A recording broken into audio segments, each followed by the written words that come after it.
The journey of life continues. When you look at your life like a journey, it changes the entire perspective. Instead of many disjointed pieces, life becomes like a narrative, different chapters, ups and downs, twists and turns, some very pleasant moments, some less pleasant. But it's all part of a journey toward the promised land, a journey toward a greater place. It gives you a whole different way of looking at yourself and your life experiences. Instead of just living in the here and now, in the moment, in the instant, you see things in context. And this indeed is the journey of life. And specifically 42 legs to this journey, 42 steps, reflected in the 42 journeys that the Jewish people took in the wilderness. So now, my friends, we're ready to enter to part 5 of this 7-part series, the 42 journeys of your life. And part 5 is the harvest years, aging, wisdom, and the ripening of the soul. Please join me as we continue this journey. We try to align ourselves to the different vicissitudes so we can navigate better, appreciate in a deeper way, and ultimately maximize all the opportunities that every leg of this journey offers us.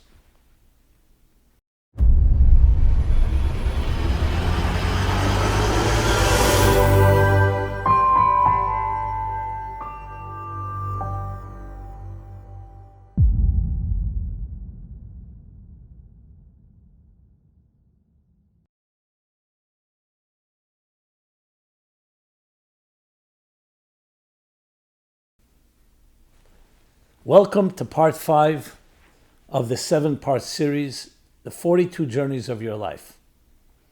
The harvest years, aging, wisdom, and the ripening of the soul.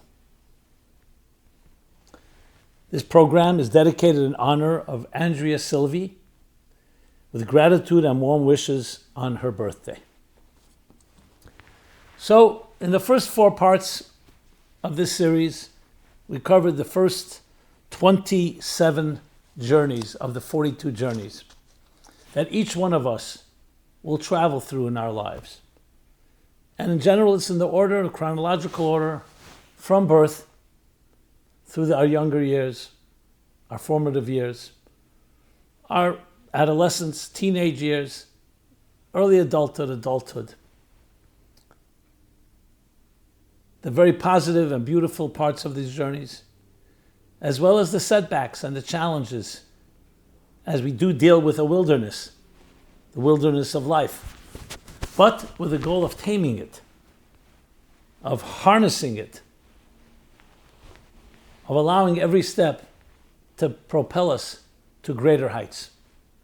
So now we reach journey number 28, and we'll cover journeys 28 through 33 in this part 5, the harvest years.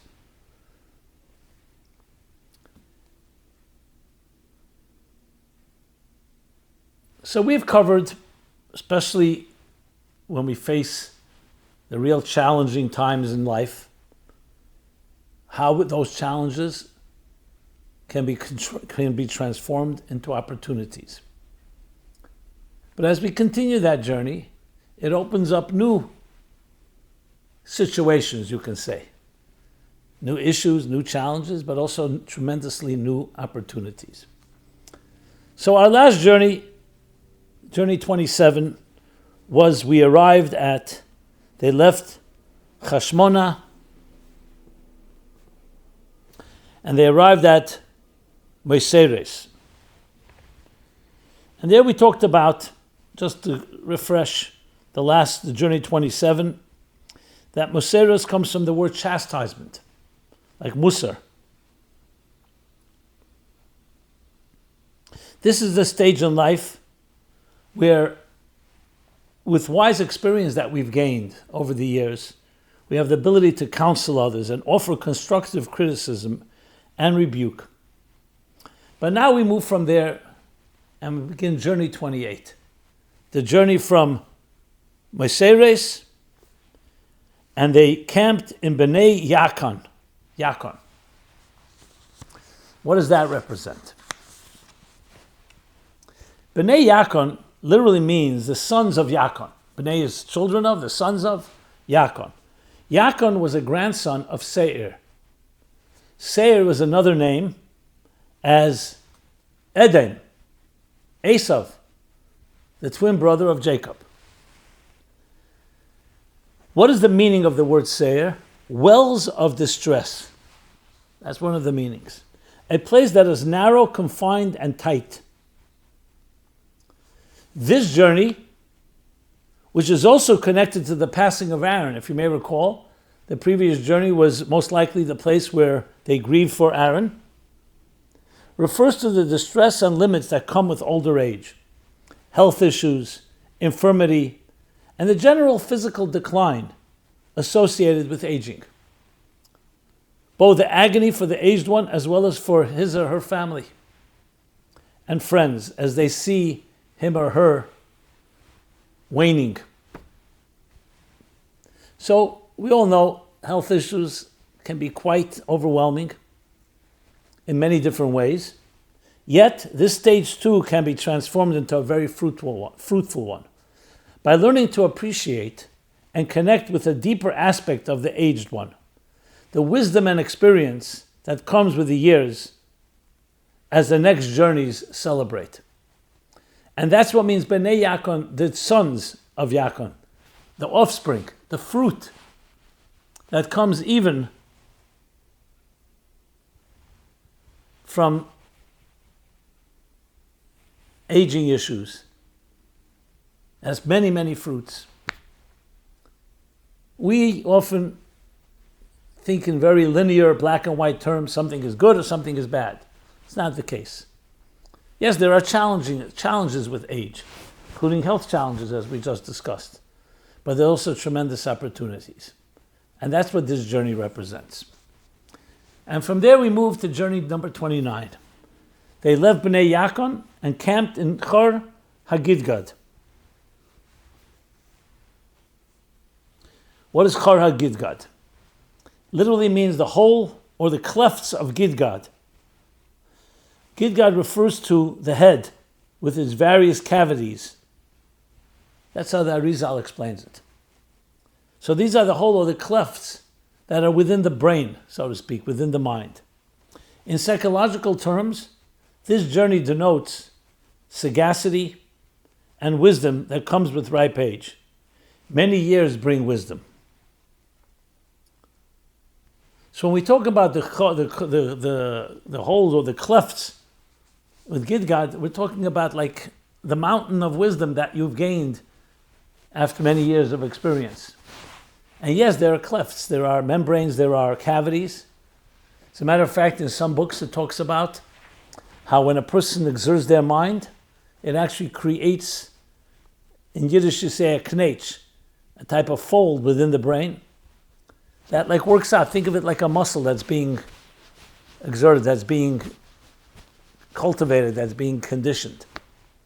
So that's what this stage refers to.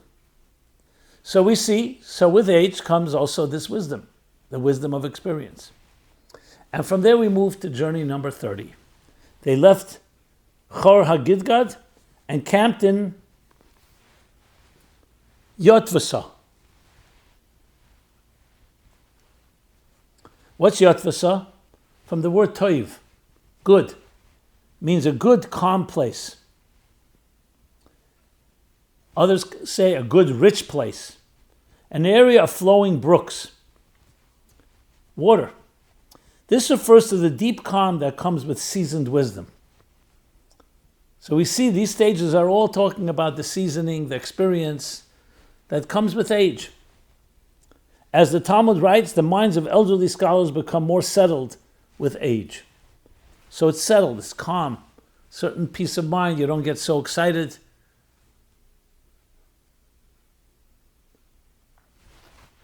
You look at things with perspective. That's why it's good to get advice from an elder person who has that experience. So it's another aspect, another quality that comes with age. And there we move to journey number 31. They left Yotvasa, and they camped in Avreina. What is Avreina? Avreina is a river crossing, a ford. It means to pass through, referring to the journey of life called transition. So we know life consists of transitions, rites of passage. The transition into old age. Avrona also alludes to the transient material universe, how short-lived and ephemeral life truly is, and awareness that comes with age. When you're younger, we're more excitable, we're more affected by the immediate ups and downs. You get older, you take everything with a little more balance, recognizing that things change in life. Yet through our acts of virtue and kindness, through the people we inspire and touch, we have the power to transform the fleeting life into a permanent and eternal force that perpetuates forever. Because that's the second part of this wisdom. That yes, everything is ephemeral, everything is temporary, impermanent. But you can turn it into something permanent. When you do something with that moment in that time or space, and you do something that has an eternal effect on others and on yourself. Kindness. This is the meaning of they left Yatvata or Yotvasa and camped in Avrona. Upon birth, we live the good and calm of the spiritual worlds and enter the turbulent, insecure life of this material world, of this physical world. Yet through spiritualizing our lives, we carry the good and calm of Yotvasa and camp peacefully even in Avrona, even as we move through transitions. So here you have the ultimate balance that comes with true maturity. Yes, every stage is temporary, but you can infuse it with something eternal. And that's what brings calm into a turbulent life. And from there we move to journey number 32. What is journey number 32? They left Avrona and they camped in Etzion Gover.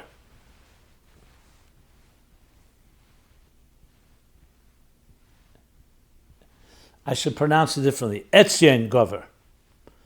They camped in Etzion Gover. What is Etzion Gover? It means the rooster's crow. Crow. Or the wisdom of the rooster. Different meanings, different commentaries. Masters proficient in the rooster's wisdom lived in this place. That's why it was called by that name. The rooster we know has wisdom. We say it every morning in the prayers. It's able to distinguish when the crack of dawn, between night and day. This wisdom is a deep secret because it has the power to perceive the difference between day and night. That's what this place represents. So again, we see middle age or older age wisdom, sagacity, the wisdom that comes with age. That's what all these journeys are all about. As the Talmud says, when you hear the rooster's call, say the blessing, blessed is he who gave the rooster perception to distinguish between day and night. So how does this play itself out in the context of the journey of life, especially at this stage in the journey? Life is made up of light and dark, day and night, bright times of clarity, hope and joy, and dismal times of confusion, defeat, and sorrow. That's what life looks like. The purpose of darkness and the ultimate achievement of life is our power to transform night into light. But one of the great challenges that makes this effort difficult is the blurring of the boundaries between the two. There's a blurring of boundaries. Darkness has the insidious ability insidious, I said, right? Insidious or insidious ability to seep into our brighter moments and cast its dark shadows, even on the most illuminating life experiences. That's what it does. It would be one thing if we were able to compartmentalize a negative experience, but not when it spills over and pollutes our good times, undermining our confidence and self-esteem to gather strength and move on. On the other hand, we also need to know how to give pain its due and allow it to go its course and dissipate before we attack and transform it. So the boundaries are critical. It's like a person needs to know when to cry, but when to laugh. The problem becomes when the boundaries are blurred. So here we are. When we get to Etzion Gover, this location, this place, is the stage in our lives, the point where we reach in our journey when we learn to see clearly the boundaries. We learn the art of perception. The secret to discern day from night, when we become masters to know the precise moment when to send out a wake-up call, when to begin the process of drawing light into darkness and transforming night into day. This perception requires profound insight, a sensitive heart, and an uncanny sense of timing.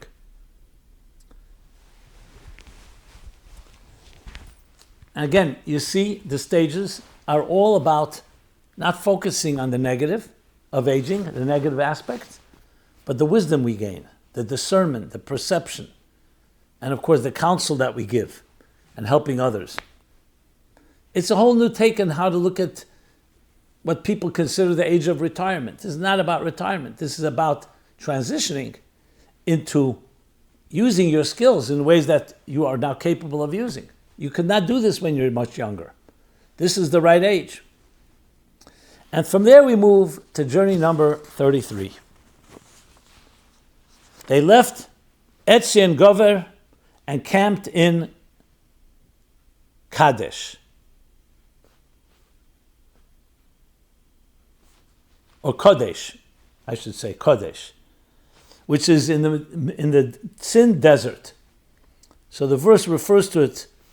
It says they camped in Midbar Sin, which is the Sin desert, which is Kodesh.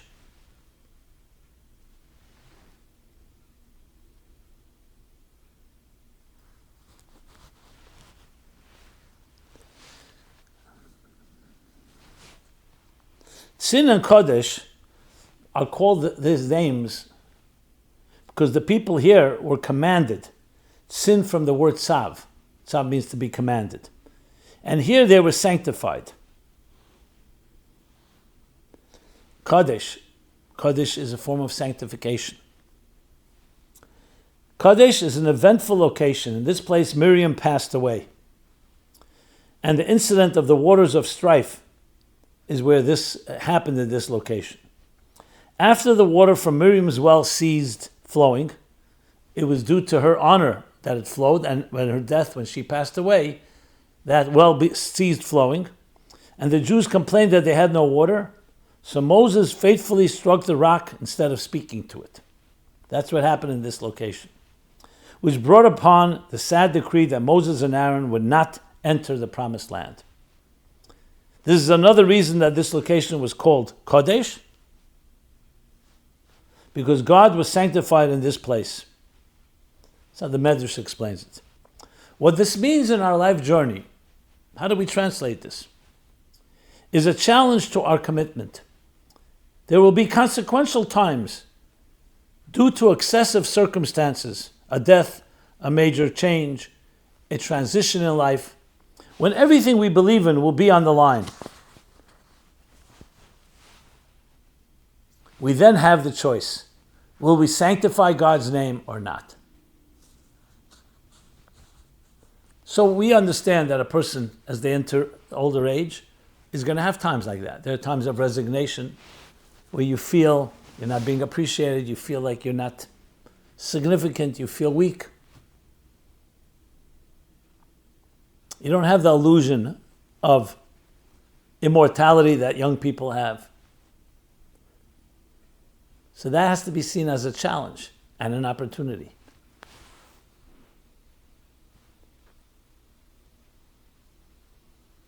Will it be like a desert, an arid desert, or will you see this as an opportunity to sanctify, to take the challenge and turn it into something beautiful and powerful?